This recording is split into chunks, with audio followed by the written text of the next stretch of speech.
अस्सलाम वालेकुम नाज़रीन, मुर्शिद कामिल अकमल की खसूसियात क्या होनी चाहिए। मेरा मानना ये है कि कम से कम जो इस वीडियो में खसूसियात बयान की गई हैं ये तो लाजमन होनी चाहिए।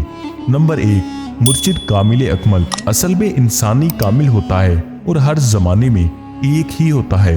नंबर 2, वो हर दौर में दीन को उसकी असल बातिनी सूरत में बरकरार रखने का जिम्मेदार होता है।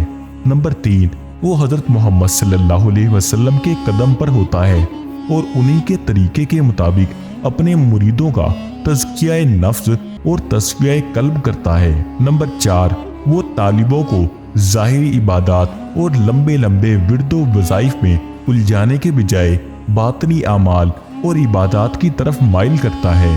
नंबर 5, इसमें अल्लाह ज़ात के जरिए अल्लाह से अपना रूहानी ताल्लुक मजबूत करने की तरगीब देता है। मुर्शिद कामिल मुरीदों को ज्यादा मुजाहिदात में नहीं उलझाता। और नंबर 6, हजरत सकी सुल्तान बाहू रहमतुल्लाह अलैह ने उसकी सबसे बड़ी निशानी ये बयान की है कि मुर्शिद कामिल अकमल वो है जो बैत के पहले ही दिन तालिब को जिक्र तसव्वुर के लिए इसमें अल्लाह ज़ात अता करे। अब देखना आप लोगों ने है कि आपके मुर्शिद में ये सब चीजें पाई भी जाती हैं कि नहीं।